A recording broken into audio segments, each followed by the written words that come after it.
राम राम जी, मेरे नए व्लॉग में आप सभी का तहे दिल से स्वागत है। तो आजकल ठंड कुछ ज़्यादा ही हो रही है और सुबह सुबह मैं बना रही हूँ चूल्हे पे रोटियां। और आप देख सकते हैं मतलब कोहरा इतना ज़्यादा हो रहा है, विजिबिलिटी बिल्कुल है ही नहीं।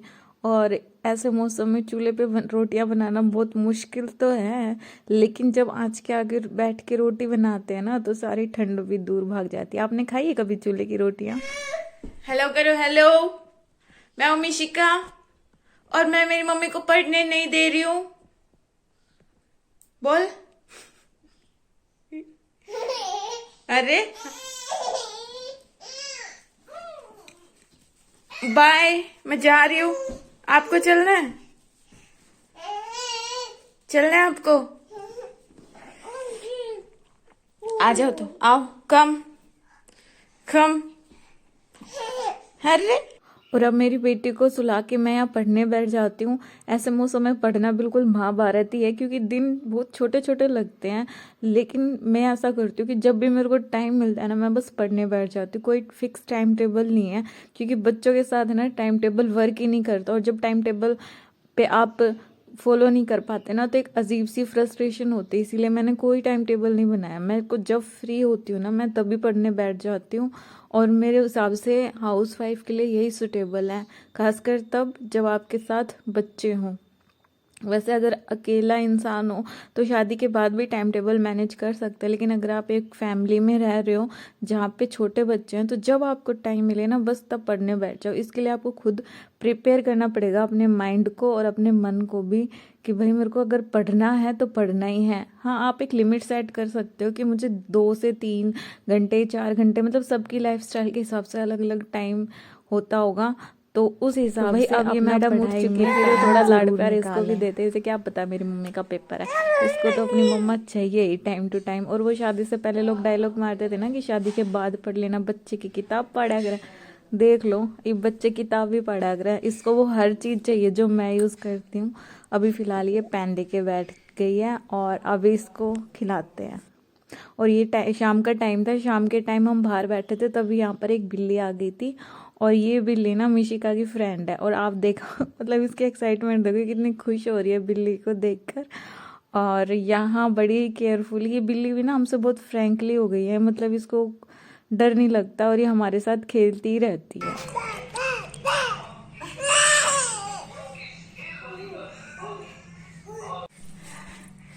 क्या है वो?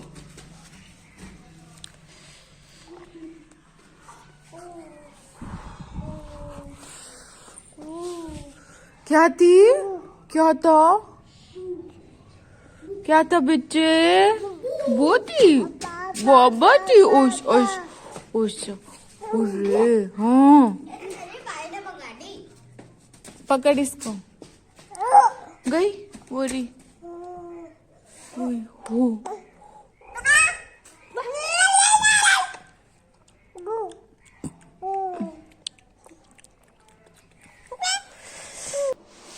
बोल हेलो गाइस। ये अभी स्कूल से आया है और इसको ये ऐसे कह रहा है मेरे को नहाना नहीं है। इतनी ठंड में बताओ क्या करा जाए इसका। हेलो गाइस, जैसा कि आप देख सकते हैं कि अभी स्कूल से आया है और ये मना कर रहा है कि नहाना नहीं है। और मैं इसको पकड़ के अभी नहलाने जा रही हूँ जबरदस्ती। तो अच्छा खड़ा हो, खड़ा हो। अच्छा, ओके ओके ओके ओके। कैसा रहा आपका स्कूल का दिन? बेकार का बेकार। अच्छा, क्यों? इतनी ठंड में छुट्टी लेनी चाहिए। इतनी ठंड में नहाना चाहिए, नहाने से सारी ठंड दूर भाग जाती है। नहीं भागती। चल नहाते हैं। नहीं, आप भी नहाना, मैं भी नहाऊंगी। ओके ना। मैं तो सुबह ही नहा ली थी। तो आपको नहाने की क्या जरूरत है? आपके नहा लो, चलो। ना। आपको तो जरूरत है। क्यों? ओके चलो, तो आप खड़ा हो आराम से। लो। यहाँ पे बताओ कि आप सुबह क्यों नहीं नहाते, बताओ। डॉक्टर ने मना कर रखी है। डॉक्टर ने क्यों मना कर रखी है? अस्थमा की वजह से। अच्छा, आई थोड़ी गर्मी? नहीं, चलो खड़ा होते हैं। मैं पेन से क्या ड्राइंग बता अच्छा, आज तो आप बहुत खुश होंगे, क्यों? आपके एग्जाम्स खत्म हो गए ना? नो।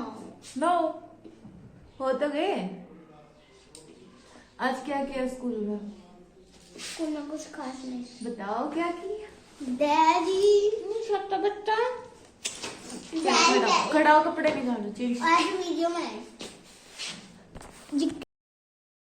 ठंड इतनी ज्यादा हो रही है और इसको नहाना भी नहीं है। मतलब ये ऐसे कह रहा था कि नहाना, मुझे नहीं नहाना, और मैं इसको थोड़ा बहुत डरा रही थी कि बेटा नहा ले, लेकिन है ना ये बिल्कुल भी रेडी नहीं है नहाने के लिए। और यहाँ हम स्कूल की बातें डिस्कस कर रहे हैं। मतलब आप एक्साइटमेंट देख सकते हो इसको बताने में और मेरी सुनने में। हमें जितना टाइम मिलता है ना अपने बच्चों के साथ स्पेंड करना चाहिए, क्योंकि लाइफ है यार, इसका कोई भरोसा नहीं है। जिंदगी गुजर जाएगी ऐसे ही, लेकिन आपके बच्चे हैं ना, इनकी एज बड़ी हो जाएगी और ये कब अपनी मस्ती में मस्त रहने लगेंगे आपको पता ही नहीं चलेगा। तो अभी जितना टाइम आपको बच्चों के साथ मिलता है ना, उतना टाइम बस इंजॉय करो इनके साथ। मतलब निकाल लो, अपने और काम छोड़ दो, लेकिन अपने बच्चों के साथ टाइम है ना खुल के इंजॉय करो। और मैं ऐसा ही करती हूँ। बेशक मेरे से थोड़ा कम पढ़ा जाए, लेकिन मैं अपने बच्चों को पूरा टाइम देती हूँ, क्योंकि ये लोग यार बड़े बहुत जल्दी हो जाते हैं। मतलब हमें पता भी नहीं चलता और ये कब इतने बड़े हो जाते हैं।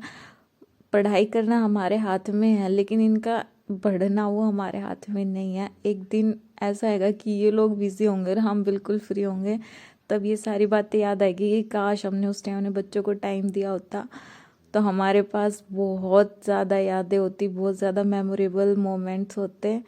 तो बस इसीलिए मैं अपनी पढ़ाई के साथ साथ बच्चों को भी मैनेज करते हुए चलती हूँ, क्योंकि पढ़ाई के चक्कर में मैं इनको इग्नोर बिल्कुल नहीं कर सकती। ये हैं तो मैं हूँ, इन्हीं से मेरी पहचान है। मेरे लिए मेरी फैमिली प्रायोरिटी है। जॉब प्रायोरिटी नहीं है। मैं चाहती हूँ कि मैं जॉब लगूँ, लेकिन किस कीमत पर ये मैटर करता है। जॉब लगने के लिए मैं अपनी फैमिली को, अपने बच्चों को साइड में नहीं रख सकती। हाँ, तो जी देखा आपने कैसा मेरा पूरा दिन गुजर जाता है बच्चों के साथ हंसते खेलते, और थोड़ा बहुत टाइम निकाल के मैं अपनी पढ़ाई मैनेज कर रही हूँ, साथ में अपना यूट्यूब भी कर रही हूँ। धीरे धीरे ही सही, लेकिन कोशिश कर रही हूँ अपने सपनों को पूरा करने की। और ये छोटे छोटे स्टेप से ही मेरे बड़े बड़े सपने एक दिन जरूर पूरे होंगे। और आप लोगों से रिक्वेस्ट करती हूँ कि मेरे सपने पूरे होने में मेरी प्लीज मदद कीजिए। चैनल को सब्सक्राइब कीजिए, वीडियो को लाइक कीजिए, प्यारा सा कमेंट दीजिए, और मुझे कमेंट में ये बताना कि आपकी सीटेट की तैयारी कैसी चल रही है। सीटेट की तैयारी के लिए मैं तो ना ऑनलाइन पढ़ना ज़्यादा प्रेफर कर रही हूँ, क्योंकि मेरे पास इतना टाइम नहीं है कि मैं पूरी बुक से गो थ्रू हो पाऊँ। इसीलिए मैंने कुछ टीचर सिलेक्ट किए हैं और मैं उन्हीं टीचर से रेगुलर ऑनलाइन पढ़ रही हूँ, क्योंकि टाइम कम है, सिलेबस ज़्यादा है। और अगर मैं ऑनलाइन पढ़ूंगी तो मेरे को टाइम मिल जाएगा चीज़ें रिवाइज करने का, साथ में शॉर्ट्स नोट बनाने का।